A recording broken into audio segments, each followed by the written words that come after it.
the stairs in the corner of the basement of the house half a block down the street from Jerry's bait shop. You know the place. Well, anyway, back then life was going swell and everything was just peachy! Except, of course, for the undeniable fact that every single morning, my mother would make me a big old bowl of sauerkraut for breakfast. Ah! Big bowl of sauerkraut! Every single morning! It was driving me crazy! I said to my mom, I said, "Hey, Mom, what's up with all the sauerkraut?" And my dear sweet mother, she just looked at me like a cow looks at an oncoming train. And she leaned right down next to me. And she said, "It's good for you!" And then she tied me to the wall and stuck a funnel in my mouth and force-fed me nothing but sauerkraut until I was 26 and a half years old. That's when I swore that someday I would get out of that basement and travel to a magical, faraway place where the sun is always shining and the air smells like warm root beer and the towels are oh so fluffy. Where the Shriners and the lepers play their ukuleles all day long and anyone on the street will gladly shave your back for a nickel. Waka waka doo-doo, yeah! Well, let me tell you people, it wasn't long at all before my dream came true. Because the very next day, a local radio station had this contest to see who could correctly guess the number of molecules in Leonard Nimoy's butt. I was off by 3, but I still won the grand prize. That's right, a first-class one-way ticket to Albuquerque. Albuquerque. Oh, yeah. You know, I'd never been on a real airplane before, and I gotta tell you, it was really great. Except that I had to sit between 2 large Albanian women with excruciatingly severe body odor, and the little kid in back of me kept throwing up the whole time. The flight attendants ran out of Dr. Pepper and salted peanuts, and the in-flight movie was Biodome with Pauly Shore, and oh yeah, 3 of the airplane engines burned out. We went into a tailspin and crashed into a hillside, and the plane exploded in a giant fireball, and everybody died. Except for me. You know why? 'Cause I have my tray table up, and my feet back in the full upright position, have my tray table up, and my feet back in the full upright position, have my tray table up, and my feet back in the full upright position.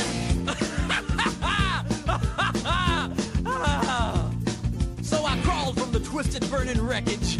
I crawled on my hands and knees for 3 full days, dragging along my big leather suitcase and my Garmin bag and my tenor saxophone and my 12-pound bowling ball and my Lucky Lucky autographed glow-in-the-dark snorkel.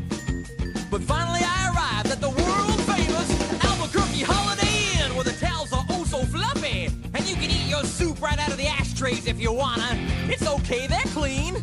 Well, I checked into my room and I turned down the AC and I turned on the Spectrovision and I'm just about to eat that little chocolate mint on my pillow that I love so very, very much when suddenly there's a knock on the door.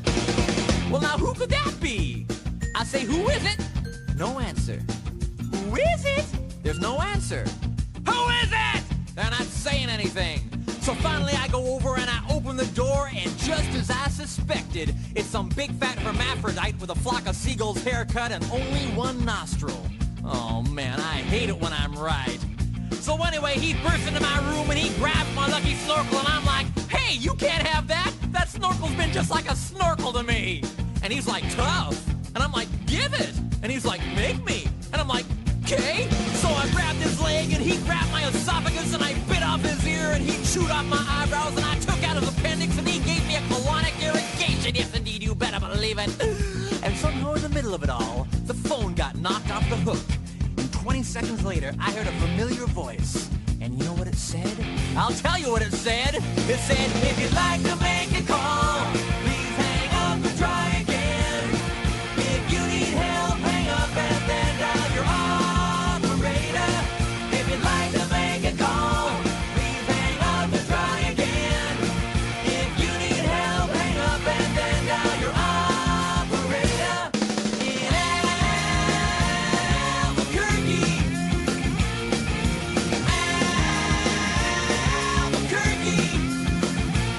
well, to cut a long story short, he got away with my snorkel. But I made a solemn vow right then and there that I would not rest. I would not sleep for an instant until the one-nostriled man was brought to justice. But first I decided to buy some donuts. So I got in my car and I drove over to the donut shop and I walked on up to the guy behind the counter and he says, "Yeah, what do you want?" I said, "You got any glazed donuts?" He said, "No, we're out of glazed donuts." said, well, you got any jelly donuts?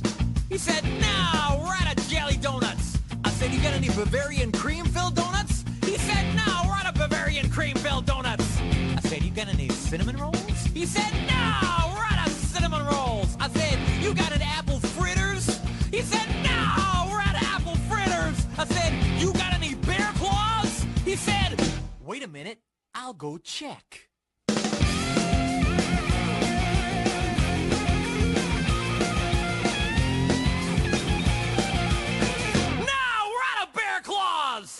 I said, well, in that case, what do you have? He says, all I got right now is this box of 12 starving, crazed weasels. I said, okay, I'll take that. So he hands me the box, and I open up the lid, and the weasels jump out, and they immediately latch onto my face and start biting me all over. Oh, man, they were just going nuts. They were tearing me apart. You know, I think it was just about that time that a little ditty started going through my head. I believe it went a little something like this. Oh, get off me! Get off me! Oh, get off! Get off! Oh, get off me! I ran out into the street with these flesh-eating weasels all over my face, waving my arms all around and just running like a constipated wiener dog. And as luck would have it, that's exactly when I ran into the girl of my dreams. Her name was Zelda. She was a calligraphy enthusiast with a slight overbite and hair the color of strained peaches. I'll never forget the very first thing she said to me.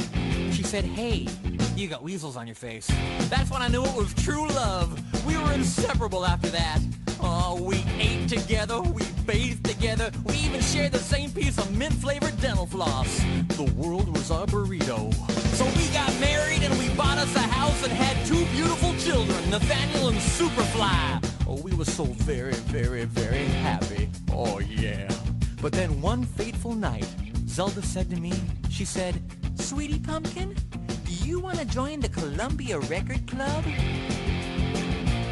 I said, whoa!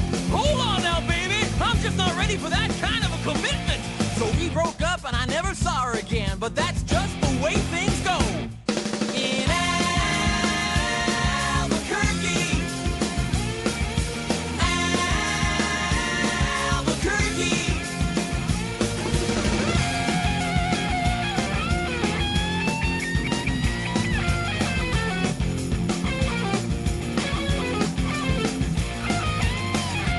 Things really started looking up for me because about a week later, I finally achieved my lifelong dream.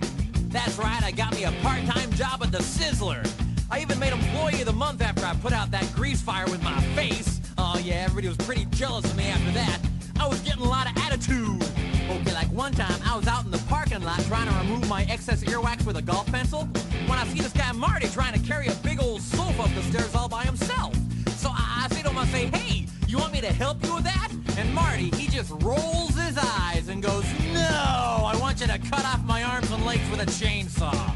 So I did. And then he gets all indignant on me. He's like, hey man, I was just being sarcastic. Well, that's just great. How was I supposed to know that? I'm not a mind reader for crying out loud. Besides, now he's got a really cute nickname, Torso Boy. So what's he complaining about? Say, that reminds me of another amusing anecdote. This guy comes up to me on the street and he tells me he hasn't had a bite in 3 days. Well, I knew what he meant, but just to be funny, I took a big bite out of his jugular vein. And he's yelling and screaming and bleeding all over, and I'm like, hey, come on, don't you get it? But he just keeps rolling around on the sidewalk, bleeding and screaming, ah! Ah! Ah! You know, completely missing the irony of the whole situation. Man, some people just can't take a joke, you know? Anyway, where was I? Kind of lost my train of thought. Okay, anyway, I know it's kind of a roundabout way of saying it, but I guess the whole point I'm trying to make here is I hate sauerkraut! That's all I'm really trying to say. And by the way, if one day you happen to wake up and find yourself in an existential quandary, full of loathing and self-doubt and racked with the pain and isolation of your pitiful, meaningless existence, at least you can take a small bit of comfort in knowing that somewhere out there in this crazy old mixed-up universe of ours, there's still a little place called